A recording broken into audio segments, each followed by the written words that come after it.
Shalom, selamat siang. Kembali lagi kita belajar bersama-sama firman Tuhan. Pada saat hari ini semua karena kebaikan kemurahan Tuhan, apapun yang terjadi itu semua menandakan kebaikan Tuhan. Nah, firman Tuhan pada hari ini berjudul mengampuni kesalahan. Nats firman Tuhan kita terdapat di dalam kitab Injil Lukas pasalnya yang ke-23 ayat yang ke-34. Mari kita baca bersama-sama. Yesus berkata, "Ya Bapa, ampunilah mereka, sebab mereka tidak tahu apa yang mereka perbuat." Dan mereka membuang undi untuk membagi pakaiannya. Yesus berkata di kayu salib, di tengah penderitaannya, karena dia difitnah, dia katakan, "Ya Bapa, ampunilah mereka, karena mereka tidak tahu apa yang mereka perbuat." Ini adalah hal yang luar biasa yang diajarkan Tuhan kepada kita, bahwa Yesus mengampuni kesalahan orang-orang pada masa itu yang membuat dia harus ada di kayu salib. Apa yang dimaksud dengan pengampunan? Pengampunan adalah menerima pembebasan dari segala tuntutan atas kesalahan dan menghasilkan pemulihan dari hubungan yang telah putus. Jadi ketika Yesus mengampuni, artinya Yesus membebaskan orang-orang itu dari kesalahan mereka, sehingga orang-orang itu punya kesempatan untuk mendapatkan pemulihan di dalam hidup mereka dengan Tuhan. Nah, ada dua hal tentang pengampunan itu diperlukan bagi kita, yaitu pertama, supaya kita dibebaskan dari segala tuntutan hukum atas segala kesalahan, dosa dan perbuatan yang kita lakukan. Yang kedua, untuk pemulihan hubungan yang sebelumnya ada, tetapi karena terjadi sesuatu, hubungan yang menjadi putus, khususnya antara hubungan saya dengan sesama maupun hubungan kita dengan Tuhan. Nah, kitab Roma jelas katakan bahwa manusia tidak ada satupun orang yang betul-betul luput dari kesalahan. Akibat dari perbuatan itu, akibat dari dosa yang diperbuat, jelas kitab Roma pasal 6 ayat 23 katakan, "Sebab upah dosa ialah maut, tetapi karunia Allah ialah hidup yang kekal dalam Kristus Yesus Tuhan kita." Kita manusia berdosa yang seharusnya mati dihukum akibat dosa digantikan oleh Yesus dengan memberi dirinya mati ganti kita di salib. Semestinya kita manusia berdosa yang harus mati dihukum karena dosa dan kesalahan kita, tetapi Yesus mengambil tempat itu, mengambil posisi itu. Dia menjadi dosa karena kita, bukan karena dia telah berbuat dosa, tetapi dia sebagai korban pengganti. Dia menggantikan hidup kita untuk mati di kayu salib. Kitab Korintus pasal 5 ayat 21 katakan jelas bahwa dia yang tidak mengenal dosa telah dibuatnya menjadi dosa karena kita, supaya dalam dia kita dibenarkan oleh Allah. Jadi Yesus mati di kayu salib, Yesus terhukum di kayu salib, bukan karena berbuat dosa, bukan karena dia melakukan kesalahan, bukan karena dia melakukan pelanggaran. Dia terhitung di tengah-tengah penjahat, bukan karena dia seorang penjahat, tetapi dia mengambil tempat itu yang tidak berdosa, dijadikan dosa karena kita, supaya kita mendapatkan pembenaran lewat kematian Yesus di kayu salib. Nah, bukti Alkitab yang menjelaskan bahwa Yesus itu tidak memiliki kesalahan, kita menemukannya di dalam Injil Matius pasal yang ke-26. Injil Matius pada pasal yang ke-26 ayat 59 sampai ayat yang ke-60. Pertama, bukti bahwa secara hukum agama Yahudi Yesus tidak dapat dibuktikan kesalahannya. Artinya apa? Secara hukum agama bahwa memang betul-betul Yesus tidak pernah melanggar, sehingga apa yang dilakukan oleh para imam-imam kepala pada waktu itu untuk menjerat Yesus supaya dia bisa dihukum, mereka menggunakan saksi palsu. Kedua, mereka memberikan tuduhan-tuduhan palsu. Matius mencatat dalam Injil Matius pasal 26 ayat 59 sampai yang ke-60 bahwa ahli-ahli Taurat, imam-imam pada waktu itu betul-betul berusaha mencari kesalahannya, tapi mereka tidak menemukannya. Yang ada adalah mereka menyogok orang-orang untuk memberikan kesaksian palsu. Lalu berikutnya, hukum bangsa Romawi. Ketika diperiksa pada waktu itu menurut hukum bangsa Romawi, kitab Lukas mencatat bahwa sesungguhnya tidak didapati kesalahan apapun. Lukas pasal 23 ayat 14. Yesus tidak didapati kesalahan apapun. Ayat 15 dan ayat 22 dikatakan pada Yesus tidak ada perbuatan yang setimpal dengan hukuman mati. Ayat 14 sampai 22 katakan dalam Lukas pasal 23, baik Herodes maupun Pilatus tidak mendapati kesalahan pada diri Yesus. Mereka memeriksa Yesus menurut hukum Romawi yang sangat keras pada waktu itu. Mereka menemukan bahwa tidak ada kesalahan pada Yesus.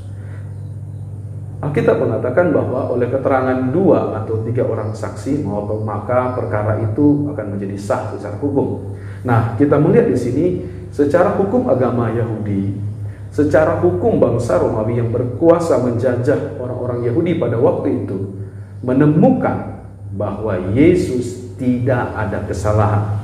Jadi sangat jelas ketika Alkitab katakan bahwa dia yang tidak mengenal dosa telah dibuatnya menjadi dosa karena kita. Artinya Yesus yang tidak berbuat dosa, yang tidak ada kesalahannya telah dibuat dosa. Artinya dia memikul dosa itu. Dosa itu diberikan kepadanya untuk dia tanggung di kayu salib, supaya di dalam kematiannya oleh karya di kayu salib orang-orang boleh dibenarkan lewat pengorbanan Yesus. Amin. Nah, mari kita melihat berikutnya. Tuhan Yesus dalam penderitaannya di kayu salib melepaskan pengampunan kepada orang-orang yang telah melakukan perbuatan jahat kepadanya. Sehingga kita akan mempelajari hal ini, kita akan mempelajari firman Tuhan ini supaya apa? Bertahun-tahun kita merayakan Paskah, bertahun-tahun kita memperingati hari kematian Tuhan. Bahkan di setiap gereja-gereja ada yang melakukan perjamuan kudus pada setiap bulannya, ada 2 kali dalam 1 bulan, yang menyatakan tentang pengorbanan Yesus di kayu salib, yang menyatakan tentang pengampunan Tuhan Yesus kepada umat manusia. Tetapi apakah kita semua sudah melakukannya? Artinya begini, kita telah menerima pengampunan dari Tuhan. Apakah kita sudah melakukan pengampunan kepada orang yang lain? Semua orang itu memerlukan pengampunan. Tidak ada satupun orang yang tidak memerlukan pengampunan. Karena Alkitab katakan dalam kitab Roma pasal yang ke-23, karena semua orang telah berbuat dosa. Karena semua orang telah berbuat dosa dan telah kehilangan kemuliaan Allah. Dan oleh kasih karunia telah dibenarkan dengan cuma-cuma karena penebusan dalam Kristus Yesus. Artinya apa? Semua orang membutuhkan pengampunan karena semua orang telah berbuat dosa dan kehilangan kemuliaan Allah. Saya, Anda, kita semuanya memerlukan pengampunan. Oleh karena itu, kenapa kita harus mengampuni? Kita orang yang sudah menerima pengampunan yang daripada Tuhan. Pertanyaannya adalah kenapa kita harus mengampuni? Mengampuni orang lain bukan karena saya, Anda lebih benar dari orang itu, melainkan karena kita mengimani kebenaran Alkitab. Kita mengimani kebenaran firman Tuhan bahwa saya, Anda, kita semuanya orang yang percaya kepada Tuhan, orang yang beriman kepada Tuhan, yang menjadikan Alkitab sebagai sumber kebenarannya. Dia percaya bahwa kesalahannya sudah diampuni oleh Allah. Amin. Apakah Anda yakin bahwa Anda sudah diampuni oleh Tuhan? Nah, yang pertama, mengampuni kesalahan orang, maka kita pun diampuni kesalahannya oleh Allah. Alasan yang pertama, kenapa saya harus mengampuni? Kenapa Anda harus melepaskan pengampunan? Kenapa kita harus mengampuni? Karena orang yang mengampuni kesalahan, maka kesalahannya pun akan diampuni oleh Allah itu sendiri. Injil Matius pasal 6 ayat 14 ayat 15, bagian dari ajaran Tuhan Yesus tentang doa Bapa kami. Yesus katakan begini, karena jikalau kamu mengampuni kesalahan orang, Bapamu yang di surga akan mengampuni kamu juga. Tapi jikalau kamu tidak mengampuni kesalahan orang, Bapamu tidak akan mengampuni kesalahan. Ajaran Yesus ini jelas. Kita berdua dalam doa Bapa kami, Ampunilah kami akan kesalahan kami seperti kami mengampuni orang yang bersalah kepada kami. Tapi pada kenyataannya ucapan itu hanyalah ucapan di bibir saja. Pada kenyataannya ada banyak orang-orang Kristen, ada banyak hamba-hamba Tuhan yang hidup di dalam kepahitan, yang hidup di dalam kemarahan, yang hidup di dalam kebencian. Yesus katakan tegas dalam firman Tuhan, "Jikalau kamu tidak mengampuni kesalahan orang, Bapamu yang di surga tidak akan mengampuni."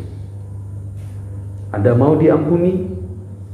Anda harus mengampuni. Anda mau diampuni? Anda harus mengampuni. Anda mau dilepaskan dari segala kesalahan-kesalahan yang menjerat hidupmu? Anda harus melepaskan pengampunan. Kitab Kolose pasal yang ketiga ayat 13 katakan begini, "Sabarlah kamu seorang terhadap yang lain dan ampunilah seorang akan yang lain apabila seseorang menaruh dendam terhadap yang lain. Sama seperti Tuhan telah mengampuni kamu, kamu perbuat jugalah demikian." Harus saling mengampuni satu dengan yang lain. Kenapa? Karena Tuhan telah melakukan itu kepada kita. Lalu pada poin yang kedua, kenapa kita harus mengampuni? Alkitab katakan begini, agar doa kita didengar oleh Allah. Kita tentunya ketika berdoa kita punya harapan supaya doa kita didengar oleh Allah. Kita tentunya punya harapan ketika kita berdoa maka doa itu dikabulkan, maka doa itu terjadi. Tetapi tahukah kita yang menghalangi doa-doa kita adalah segala kesalahan dan pelanggaran kita. Dan kesalahan terbesar adalah apa? Ketika kita tidak mau mengampuni. Ketika Anda tidak mau melepaskan pengampunan. Kita Markus pasal 11 ayat 25 katakan begini, "Dan jika kamu berdiri untuk berdoa, ampunilah dahulu sekiranya ada barang sesuatu dalam hatimu terhadap seseorang, supaya juga Bapamu yang di surga mengampuni kesalahan-kesalahan." Perhatikan dengan jelas firman Tuhan ini. Ketika kita berdoa, ketika kita akan menghampiri Tuhan di dalam doa, kita harus mengampuni lebih dulu. Kalau ada sesuatu di dalam hati kita terhadap seseorang, melepaskan dulu apa yang ada di dalam hati kita terhadap seseorang, supaya Bapa yang di surga mengampuni kesalahan kita. Sehingga ketika kita berdoa, kita dapat menghampiri Allah. Ketika kita berdoa, doa kita didengar oleh Tuhan. Ketika kita berdoa, maka doa kita dijawab oleh Tuhan. Amin. Siapa di antara kita yang tidak mau doanya dijawab oleh Tuhan?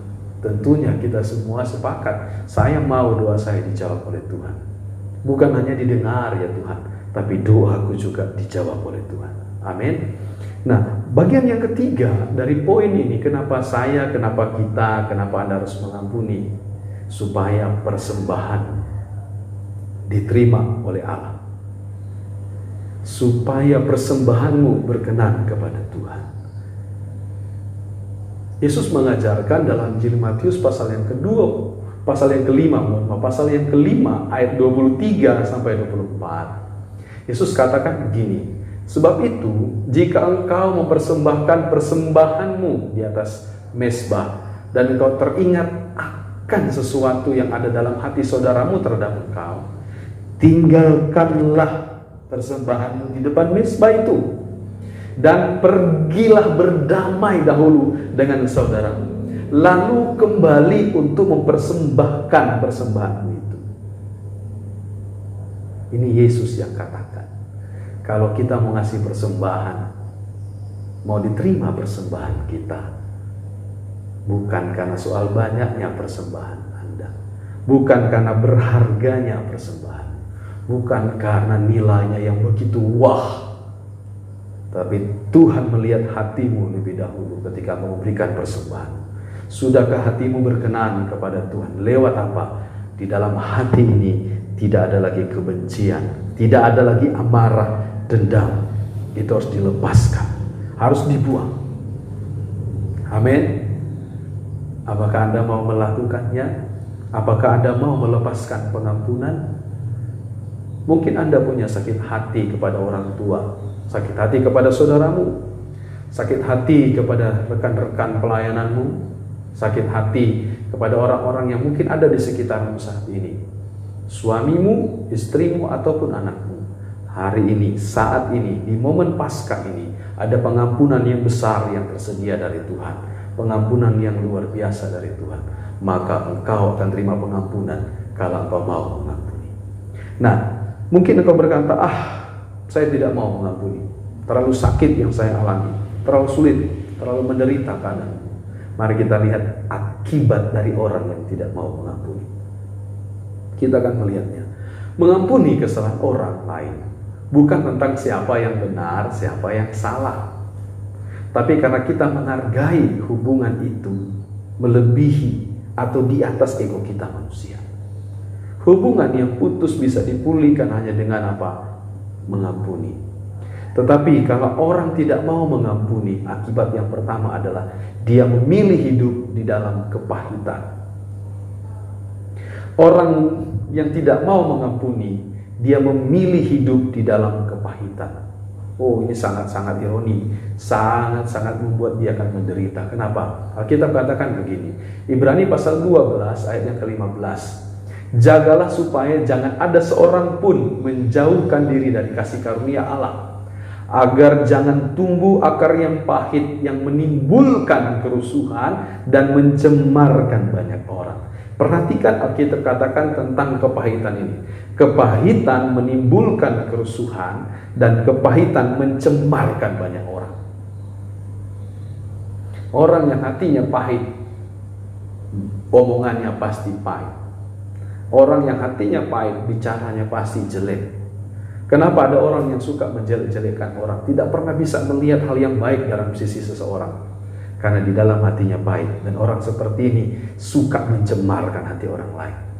Orang yang berjalan ke sana kemari membusukkan tentang seseorang. Orang yang berjalan ke sana kemari bercerita tentang kejelekan-kejelekan seseorang. Karena hatinya pahit. Dia memilih hidup di dalam kepahitan. Melihat masa depannya semuanya pahit. Bukan sekedar makan sayur pahit. Sayur pahit itu menyenangkan, itu enak. Tetapi keadaannya, hatinya, cara berpikirnya, situasinya, keadaannya semua akan menjadi pahit. Karena dia memilih hidup di dalam kepahitan. Kedua, orang yang tidak mau mengampuni adalah orang yang mengorbankan hubungannya dengan Allah dan hubungannya dengan sesama manusia. Adalah kemunafikan jika seseorang berkata bahwa hubungannya dengan Allah dan manusia baik-baik saja, padahal dia tidak mau mengampuni kesalahan orang lain. Banyak orang yang munafik, kelihatannya baik-baik saja ketika dia berdoa, dia melayani, begitu hebat, begitu luar biasa, padahal hatinya pahit. Padahal hatinya pahit. Banyak orang bicara tentang kasih, tapi dia tidak dapat mengasihi. Banyak orang bicara tentang mengampuni, tapi dia tidak dapat mengampuni. Dan ini adalah orang-orang yang munafik. Dia rela mengorbankan hubungan-hubungan menjadi rusak, menjadi putus, daripada menjaga hubungan itu. Sesungguhnya kita semua orang Kristen dimanapun berada, anak-anak Tuhan, jemaat Maranatha dimanapun berada, hubungan itu lebih penting dari rasa sakit hati. Karena hubungan akan menjaga hidup kita semakin indah. Kepahitan akan merusak hidupmu menjadi hidup tidak menjadi indah. Yang ketiga, akibat dari orang yang tidak mau mengampuni adalah orang yang memilih hidup di dalam penderitaan. Kenapa kita bisa sampai di poin ini? Di poin yang pertama, dia memilih hidup di dalam kepahitan. Poin yang kedua, hidupnya itu mengorbankan hubungan-hubungan yang ada di dekatnya. Sehingga pada akhirnya dia akan hidup di dalam penderitaan. Kasihan, ironi. Dan tahukah Anda penderitaan terbesar bagi manusia bukan soal dia sakit, bukan soal ketika dia miskin, tapi penderitaan terbesar bagi manusia adalah ketika damai sejahteranya diambil dan hidupnya dipenuhi dengan rasa curiga dan ketakutan. Dia takut terluka, curiga melihat orang, jangan-jangan orang ini nanti berbuat jahat, takut membuka hidupnya, takut membuka dirinya, takut terluka. Itu adalah penderitaan, Bapak Ibu. Itu adalah penderitaan bagi kita. Dan tentunya kita tidak mau hidup seperti itu. Curiga. Orang yang pernah disakiti hatinya akan selalu menganggap bahwa orang yang menyakiti hatinya ketika melakukan segala sesuatu dengan penuh curiga. Dia tidak akan mudah untuk percaya. Dia tidak akan mudah untuk yakin lagi. Karena dia masih menyimpan kesalahan itu. Kalau seandainya kita balik, kita manusia yang berdosa, dan Allah itu tidak mau mengampuni kita, apa yang akan terjadi? Oleh karena itu, apakah kita tidak mau mengampuni? Apakah kita masih mau menyimpan kesalahan? Ada satu artikel yang ditulis dalam situs www.jawaban.com tentang Dr. Karsten Brauch, seorang peneliti Universitas Concordia, mengatakan, seseorang yang mengalami kepahitan terus-menerus bisa menyebabkan perasaan marah dan permusuhan yang meluas. Jika dibiarkan, bisa mempengaruhi kesehatan fisik seseorang. Artinya apa? Kalau engkau menyimpan kepahitan, menyimpan kemarahan, menyimpan kebencian di dalam hatimu, engkau sedang merusak kesehatan fisikmu. Bukankah di dalam tubuh yang sehat terdapat jiwa yang sehat? Kalau hatimu rusak, hatimu cemar, itu bahaya. Saat dipendam dalam waktu yang lama, yaitu kepahitan, bisa menyebabkan gangguan fisiologis yang bisa mempengaruhi metabolisme, respon imun, atau fungsi organ. Itu catatan dari Dr. Karsten Brauch. Artinya apa? Kita tidak boleh menyimpan kepahitan, karena secara ilmiah itu dibuktikan itu merusak kesehatan, merusak metabolisme tubuh, merusak respon imun, bahkan merusak fungsi organ. Apalagi di situasi hari-hari ini, semua serba khawatir, serba takut, semua kepengen imunitas tubuhnya menjadi kuat. Salah satu cara supaya imunitas tubuh Anda kuat bukan hanya dengan minum vitamin C, vitamin E, atau banyak makan sehat. Salah satu cara supaya Anda tetap punya imun yang kuat adalah lepaskan pengampunan. Jangan simpan kepahitan, buang. Nah, bagaimana caranya agar saya dapat mengampuni? Mungkin itu pertanyaannya sekarang. Bagaimana caranya supaya kita bisa mengampuni?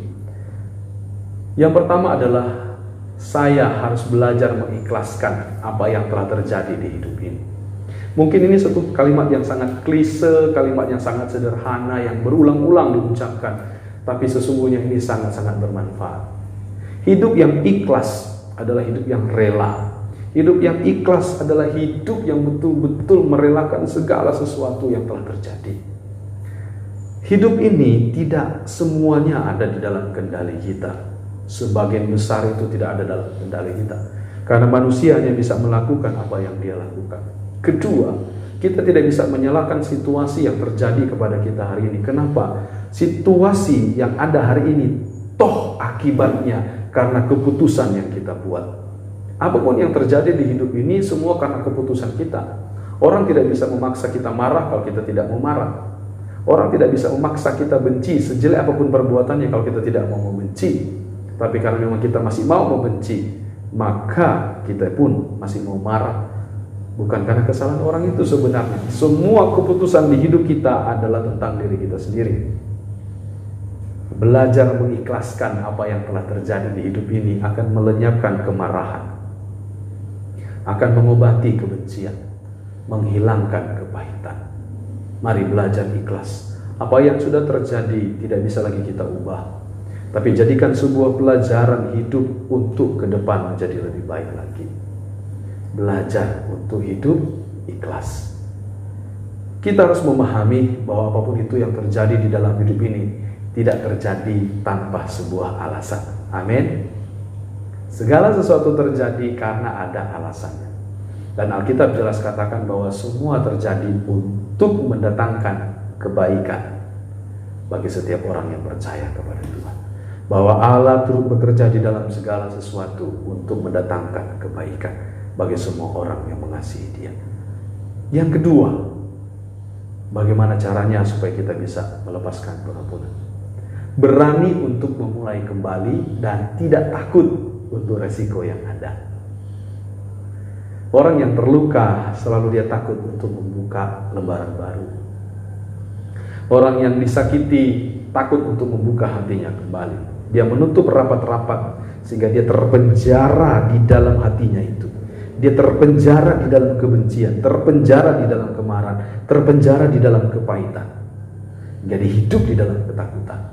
Tetapi firman Tuhan mengajarkan kepada kita hari ini, kalau Anda mau mengampuni, caranya apa? Berani untuk memulai kembali dan tidak takut untuk menghadapi resiko yang ada.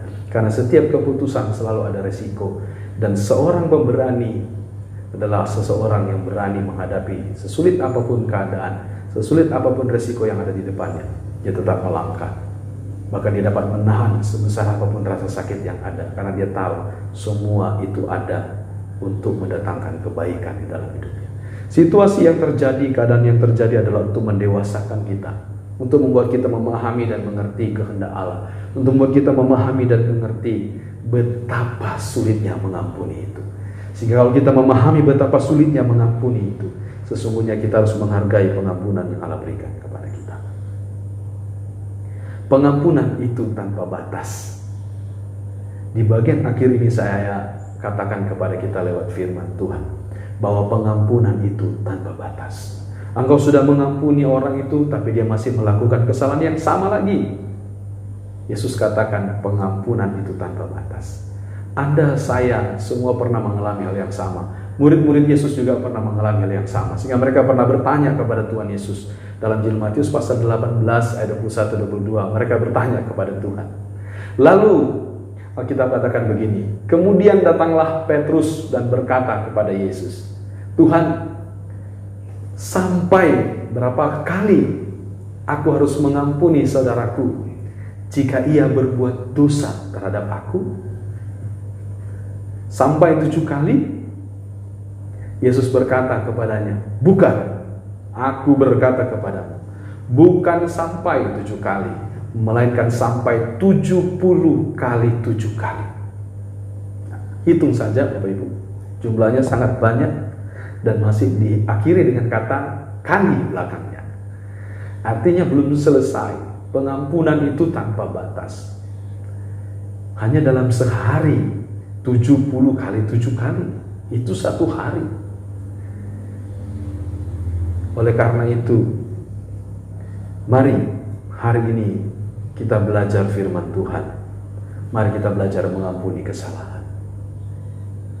Yesus mengajarkan kepada kita ketika dia ada di kayu salib, di tengah menderita, dia katakan, ya Bapa, ampunilah mereka, sebab mereka tidak tahu apa yang mereka lakukan.